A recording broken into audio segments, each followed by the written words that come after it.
Hello friends, आज का विषय है कांच की चूड़ियाँ। आइए आज कांच की चूड़ियों के विषय में बात करते हैं। भारत में कांच की चूड़ियों की शुरुआत कब से हुई, किसने की और क्या सनातन धर्म में महिलाओं के लिए कांच की चूड़ियाँ सुहाग का प्रतीक हैं या नहीं, इन सभी सवालों के जवाब इस वीडियो में जानते हैं।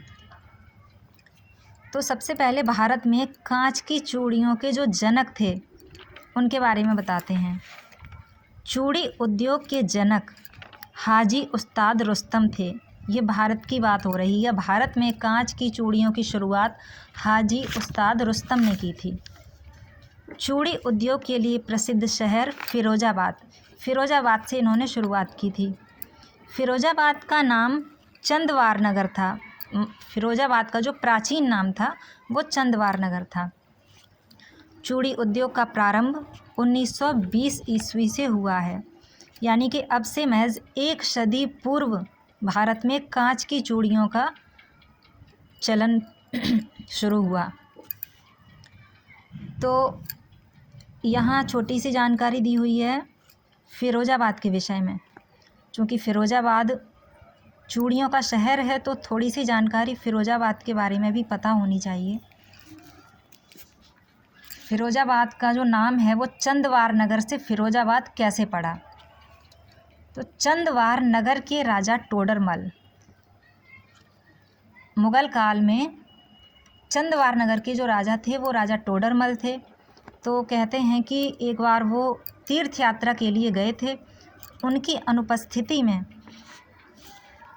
अकबर के मनसबदार फिरोज शाह ने 1566 ईस्वी में चंदवार नगर पर कब्जा कर लिया और चंदवार नगर का नाम बदलकर फिरोजाबाद रख दिया। फिरोज शाह ने अपने ही नाम पर चंदवार नगर का नाम बदल के फिरोजाबाद रख दिया। तो इस तरह से फिरोजाबाद का नाम पड़ा। तो आइए अब बात करते हैं कि प्राचीन भारत में किस प्रकार की चूड़ियों का चलन था।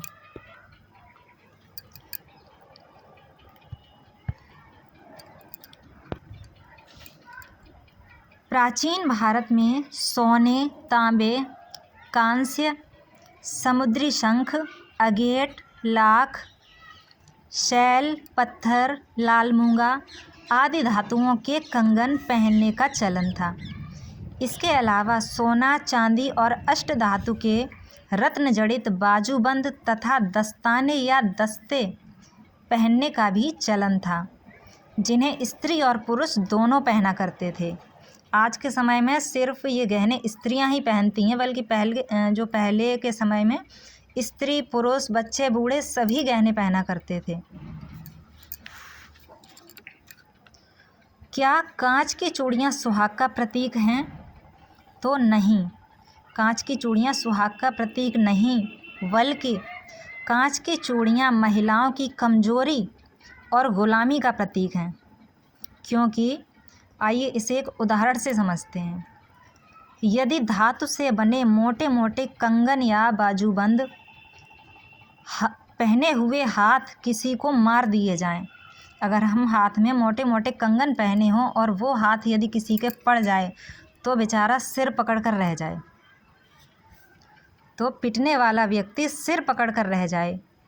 और यदि कांच की चूड़ियां पहने हुए हाथ से किसी को मारा जाए तो कांच की चूड़ियां टूटकर अपने ही हाथों में चुभ जाती हैं, जिससे तत्काल रक्त प्रवाह होने लगता है। कई बार आपने देखा होगा कि महिलाएं जब भी किसी को हाथ मारती हैं तो कांच की चूड़ियां टूट के महिलाओं के ही हाथों में चुभ जाती हैं। तो कहीं ना कहीं ये महिलाओं की कमजोरी की निशानी है। अतः कांच की चूड़ियां पहनना महिलाओं के लिए हितकर नहीं है। और आजकल कई तरह के चूड़ी कंगनों का चलन चल गया है, जैसे प्लास्टिक के, लोहे के, एल्यूमिनियम के, तमाम धातुओं के चूड़ी कंगन चले हैं और महिलाएं बड़े शौक़ से पहनती हैं। तो ये पहनने चाहिए या नहीं, आइए इस विषय पर भी प्रकाश डालते हैं।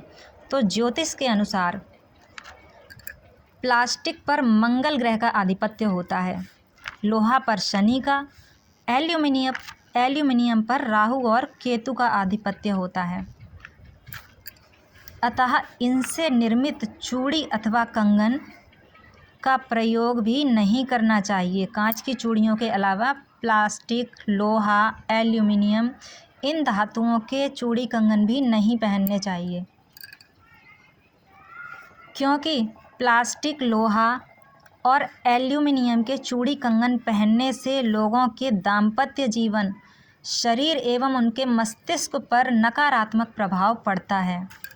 क्योंकि मंगल, शनि और राहु केतु जो होते हैं ये व्यक्ति के उसके दाम्पत्य जीवन, शरीर एवं मस्तिष्क पर नकारात्मक प्रभाव डालते हैं। इसलिए ऐसी धातुओं के बने गहनों से बचना चाहिए, पहनने से बचना चाहिए। इसके अतिरिक्त इन्हें नष्ट करने पर, जब इन धातुओं के चूड़ी कंगन जो वेस्ट हो जाते हैं, जो पहने हुए हो जाते हैं, जिन्हें हम फेंक देते हैं, तो इनसे मृदा प्रदूषण, जल प्रदूषण एवं वायु प्रदूषण भी फैलता है।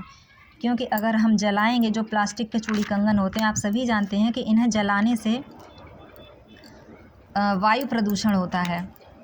और अगर हम इन्हें जल में प्रवाहित करते हैं तो जल प्रदूषण होता है, और यदि उसे मिट्टी में भी दबाते हैं तो उससे मृदा प्रदूषण होता है।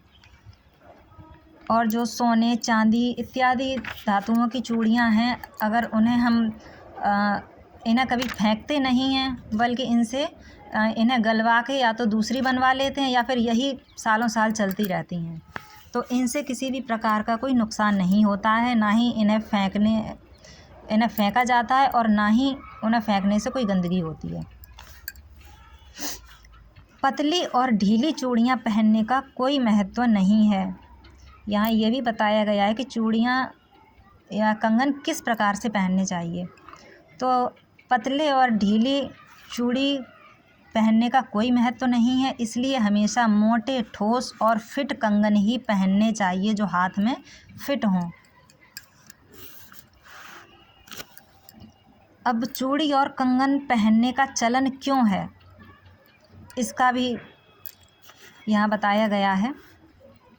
चूड़ी अथवा कंगन सुहाग का प्रतीक नहीं, बल्कि हाथ का आभूषण है, जिससे हाथ की शोभा तो बढ़ती ही है, साथ ही इनके पहनने से कलाई के कई एक्यूप्रेशर पॉइंट पर दबाव पड़ता है, जिससे शरीर की थकान नष्ट होती है और एनर्जी बनी रहती है।